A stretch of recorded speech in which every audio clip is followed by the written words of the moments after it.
അച്ഛന് പൂ വേണ്ട, എന്റെ മക്കളെടുത്തു.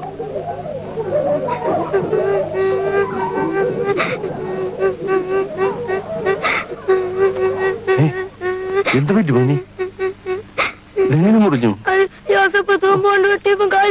ഒരേ പോന്നുണ്ടല്ലോ. മോനൊരു കാര്യം ചെയ്യേ, മറിയച്ചെടുത്തിയോട് ഈ മുറി ഒന്ന് വെച്ച് കെട്ടിത്തരാൻ പറ. അച്ഛൻ പറഞ്ഞെന്ന് പറ.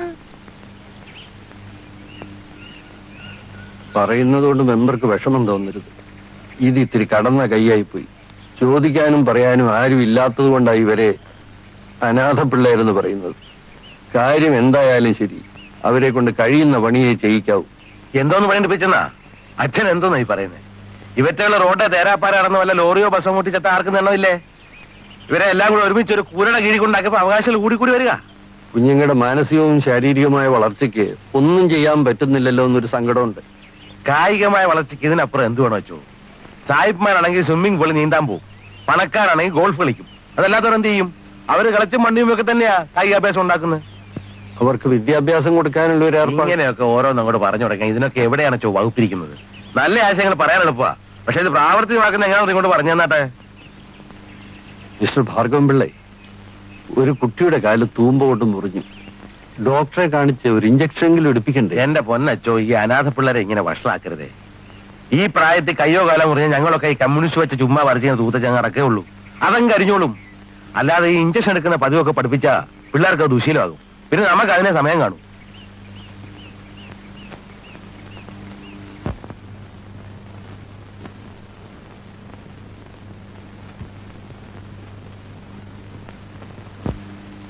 കൊച്ചമ്മേ, എനിക്കൊരു അബദ്ധം പറ്റി. എന്താടാ? ഞാൻ ഉച്ചയ്ക്ക് ബാങ്കിൽ ചോറ് കൊടുത്തേച്ച് വന്നാൽ ചോറ്റുപാത്രം ബിന്ദു കുഞ്ഞിനെ തന്നെ ഏൽപ്പിക്കണമെന്നാ എന്നോട് പറഞ്ഞിട്ടുള്ളത്. പക്ഷെ കുഞ്ഞിവിടെ ഇല്ലാത്തോണ്ട് ഞാൻ തന്നെ പാത്രങ്ങളൊക്കെ അങ്ങ് കഴുകി വെച്ചു. പാത്രം കഴുകിയതാണോ അബദ്ധം പറ്റിയത്? അബദ്ധം അതല്ല, പിന്നെ കഴുകാനായിട്ട് പാത്രം എടുത്തപ്പം അതിന്റെ മുകളിലത്തെ തട്ടിലൊരു കവറും അതിനകത്തൊരു പേപ്പറും. എനിക്കിതൊന്നും കൊച്ചമ്മയോട് പറയാതിരിക്കാൻ പറ്റത്തില്ല. ഉണ്ട ചോറും നന്ദി.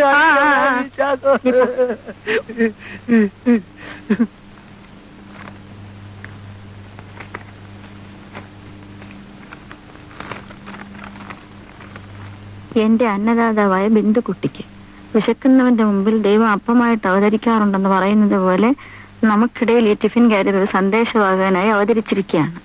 ഊൺ എനിക്ക് വേണ്ടാന്ന് വെക്കാം, പക്ഷെ ഒഴിഞ്ഞതാണെങ്കിൽ ഈ ടിഫിൻ കാരിയർ ഒരു ദിവസം കാണാതിരിക്കാൻ വയ്യ. ഇന്ന് ബാങ്കിൽ തിരക്കുള്ള ദിവസം ആയതുകൊണ്ടാണ് കത്ത് ചെറുതായിപ്പോയത്.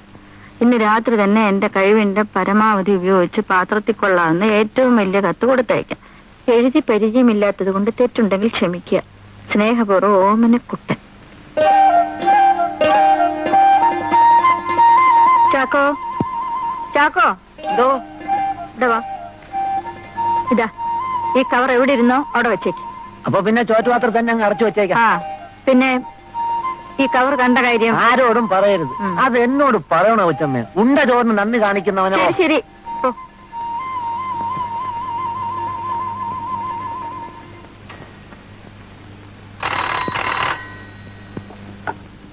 ഹലോ, അതെ. ഓ, എടുക്കുമല്ലോ. എന്റെ കയ്യിലൊരു കാര്യം പണയം വെക്കാനുണ്ട്. കൊടുത്തയക്കട്ടെ? എടുക്കുമോന്നറിയാനാ. എന്താണാവോ പണയം വെക്കാനുള്ളത്? ഒരു കൊച്ചു ഹൃദയം. ഹലോ, നാളെ രാവിലെ 10 മണിക്ക്. ഹലോ, ആര് സംസാരിക്കുന്നത്? ഹലോ,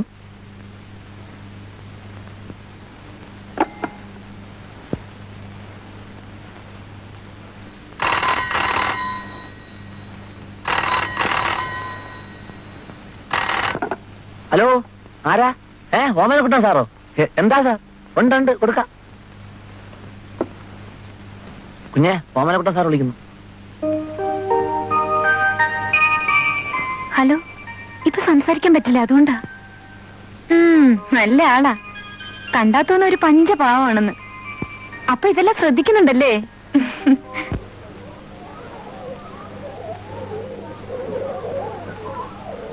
അപ്പൊ അച്ചോ, ഞാനൊന്ന് പോയിട്ട് പെട്ടെന്ന് വരാം. ഓ, ഈ പട്ടുസാരിക്ക് എന്ത് വിലയായി? 300 രൂപ. അതിലേക്ക് എന്തായാലും ലാഭം. നമുക്ക് അങ്ങോട്ട് പോയി എന്തെങ്കിലും സഹായിക്കാം. അല്ലെങ്കിൽ പ്രസിഡന്റ് വെറുതെ വഴക്ക് പറയും. അയ്യോ ഞാനില്ല, എന്റെ സാരി ചീത്തയാവും. പിള്ളേരെല്ലാം കൊണ്ട് തിരിഞ്ഞിരുന്നേ, ബഹളം വെക്കരുത്, മിണ്ടായിരുന്ന് കഴിച്ചോണം. ആ നിക്ക് നിക്ക് നിക്ക്.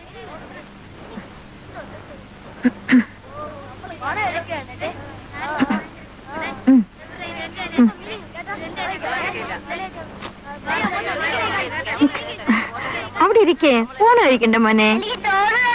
ഇപ്പോൾ തരാം കേട്ടാ.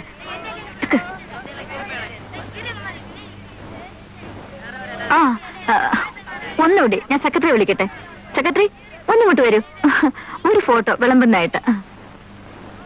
വിളമ്പണ്ട, വെറുതെ അവിടെ നോക്കി നിന്നാ മതി.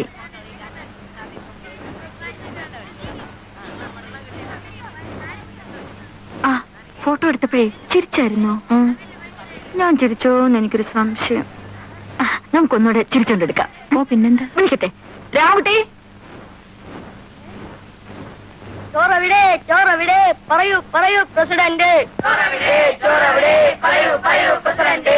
ചോറവിടെ ചോറവിടെ പറയൂ പറയൂ പ്രസിഡന്റ്. ചോറവിടെ ബഹളം ഉണ്ടാക്കാണ്ടിരിക്കാൻ. പിള്ളേരെ നിങ്ങളാണ് പറഞ്ഞത് ബഹളം ഉണ്ടാക്കാണ്ടിരിക്കാൻ. എന്താ വെച്ചോ അവിടെ ആകൊരു ബഹളം?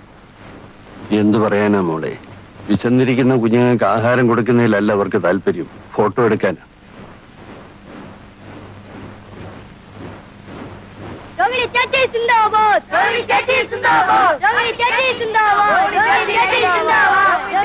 ഇനി വരൂ, ഞാൻ വിളമ്പാം. ആ പിള്ളേരെല്ലാം വിശന്നിരിക്കുക. അവർ ഊണെല്ലാം കഴിഞ്ഞ് നിറഞ്ഞ മുഖത്തോടിരിക്കുമ്പോ എടുക്കാം.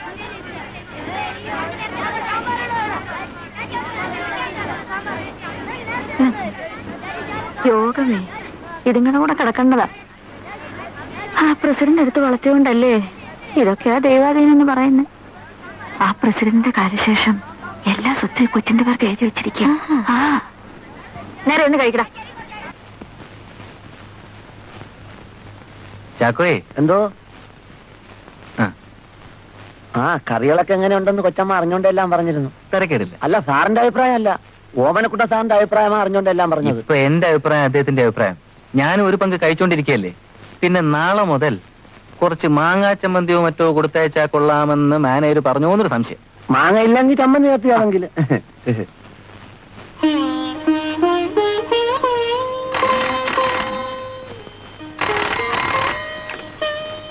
ഹലോ, അതെ, എന്താ, എങ്ങനെ അറിയാം?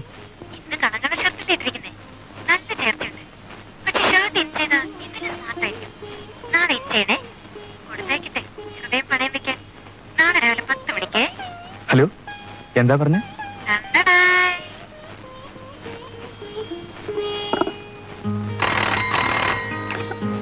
ഹലോ, എന്തു പറ്റി? അമ്മ ഇവിടെ ഇല്ല. എന്തെങ്കിലും ഒന്ന് പറയുന്നേ.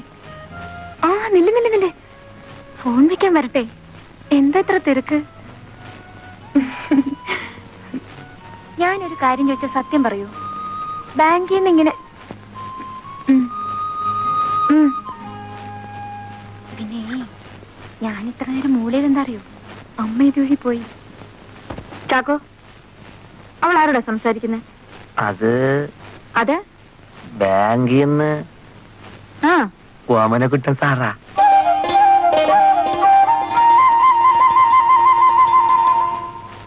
മിനിയാന്ന് അമ്മ ഇങ്ങോട്ട് വിളിച്ചിട്ടും ഓമനക്കുട്ട സാർ വരാത്തതിന്റെ കാരണം എന്താണെന്ന് അമ്മയ്ക്കറിയാമോ? ഇല്ല. ആ അപ്പച്ചിയുടെ തിരിക്ക. എന്ന് വെച്ചാ ഓമനക്കുട്ടൻ സാർ ഇപ്പോ അപ്പച്ചിയുടെ പോക്കറ്റിൽ ഇരിക്കുക. അമ്മേ, ഈ ചേട്ടൻ ചുമ്മാ ഓരോന്ന് ഉദ്ദേശിച്ച് പറയാ. ഇവിടെ വരുന്നതിന് അപ്പച്ചി തിരക്കേണ്ട കാര്യം എന്താ? ആ അവിടെ നിനക്ക് ബുദ്ധിയില്ലെന്ന് പറയുന്നത്. അഥവാ ഓമനക്കുട്ടൻ സാർ ഇവിടെ വന്ന് അപ്പച്ചിയെ കുറിച്ച് വല്ലതും ചോദിച്ചു പോയാൽ അമ്മയുടെ കൊക്കി ജീവനുണ്ടെങ്കിൽ നല്ലൊരു അഭിപ്രായം പറയൂ. അതറിയാം അപ്പച്ചി. അപ്പച്ചി അങ്ങനെയൊന്നും പറയില്ല. പറയും. കാഞ്ഞ സാധനമല്ലേ, ഇന്നോ ഇന്നലെയോ ഒന്നും കാണുന്നതല്ലല്ലോ. അവരങ്ങനെ എന്തെങ്കിലും ഓമനക്കുട്ടനോട് പറഞ്ഞിട്ടുണ്ടെങ്കിൽ ഇന്നല്ലെങ്കിൽ നാളെ ഞാൻ അറിയില്ല. ഓ അപ്പച്ചിക്ക് ഭയങ്കര ആയുസ് തന്നെ. ഇപ്പൊ പറഞ്ഞു തീർന്നതേ ഉള്ളൂ. സാറിന്റെ മുമ്പ് ഞെളിഞ്ഞിരിക്കുന്നുണ്ടില്ലേ? ഈ വഴിക്ക് പോയാ ഇവിടെ കേറാതെ പോകാൻ എനിക്ക് മനസ്സേ വരില്ല. മഹേശ്വരിയുടെ കാര്യം ഞാൻ ഇപ്പൊ പറഞ്ഞതേ ഉള്ളൂ. ഞാനേ തേങ്ങ ഇടിക്കാൻ പോകാനിരിക്കായിരുന്നു. അപ്പോഴാ ഓമനക്കുട്ടൻ വീട്ടിലേക്ക് പോന്നെന്ന് അറിഞ്ഞത്. എന്നാ പിന്നെ പോകുന്ന വഴിക്ക് സൗകര്യമായിട്ട് ഇറങ്ങാമല്ലോ എന്ന് കരുതി. എന്താ മിസ്റ്റർ ഓമനക്കുട്ടൻ ഇങ്ങോട്ടൊന്നും കാണുന്നില്ലല്ലോ? ഇങ്ങോട്ട് കയറുന്നില്ലേ? കയറണമെന്ന് ആഗ്രഹമൊക്കെ ഉണ്ട്, പക്ഷെ ഓമനക്കുട്ടന് സമയമില്ല. ഞാൻ എപ്പോഴും പറയാറുണ്ട് നാത്തുനെ, ഒരു ബാങ്ക് മാനേജർ ആയി കഴിഞ്ഞാ എല്ലാ വീട്ടിലും പോകാൻ സഹകരിക്കൊക്കെ വേണ്ടേ? പറഞ്ഞ കേക്കണ്ടേ? നമ്മൾ ഉന്തിയും തള്ളിയൊക്കെ വേണം വിടാൻ. അന്ന് വീട്ടിൽ ചെന്നപ്പോ അമ്മയും പറഞ്ഞു നമ്മളിങ്ങനെ ഉന്തിയാലേ നീങ്ങുള്ളെന്ന്. അതുകൊണ്ട് ഞാനിങ്ങനെ എപ്പോഴും പിന്നാലെ നിക്കുക. എന്ത് ചെയ്യാൻ പറ്റും? അപ്പൊ ഞാൻ ഇറങ്ങട്ടെ നാത്തുനെ. ഓമനക്കുട്ടൻ ഉണ്ണുന്നതിന് മുമ്പായി വീട്ടിലെത്താൻ വേണം. വരട്ടെ മക്കളെ. പോവാം പോവാം. വരട്ടെ.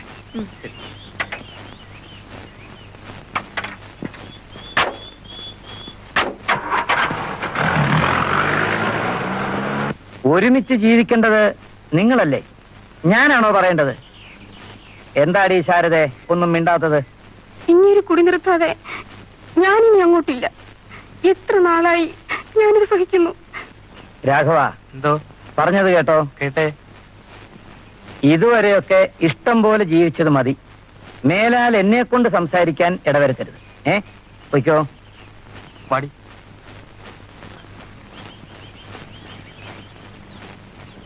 ആ, എന്താ മൈസറേട്ടെ നിന്റെ അഭിപ്രായം? പപ്പായുടെ വിധി ന്യായമായിരുന്നോ? അല്ല. ഓ, എന്തു പറ്റി? പപ്പ എന്തിനാ അവരോട് ആ കള്ളുകുടിന്റെ കൂടെ ജീവിക്കാൻ പറഞ്ഞ്? അവര് പിരിച്ചയച്ചൂടെ? അതെ, നീ ഇപ്പൊ പറയും. നിന്റെ കല്യാണം കഴിഞ്ഞാലേ പപ്പ പറഞ്ഞതിന്റെ അർത്ഥം നിനക്ക് മനസ്സിലാവൂ. പോ പപ്പ.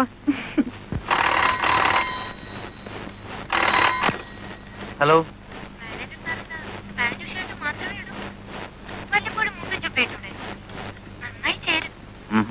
ഇന്നെന്താ ചന്ദനക്കുറി ഇടാതിരുന്നത്? എന്താ ഇടണേ? അതുള്ളതാ ഭംഗി. എന്താ മാനേജർ സാർ കൂടുന്നത്? പറയാ എടുത്തില്ല ഇതുവരെ. നാളെ രാവിലെ 10 മണിക്ക്.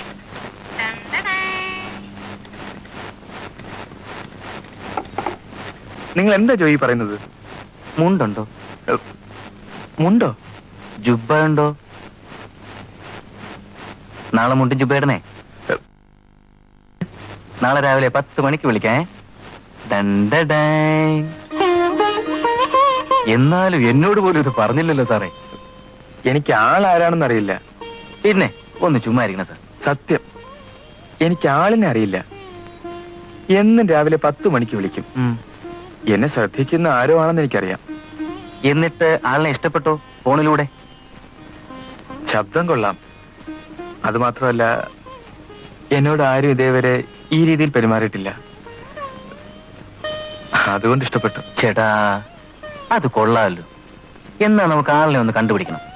ഞാനും സഹായിക്കാം. Thank you, but keep it confidential. Definitely.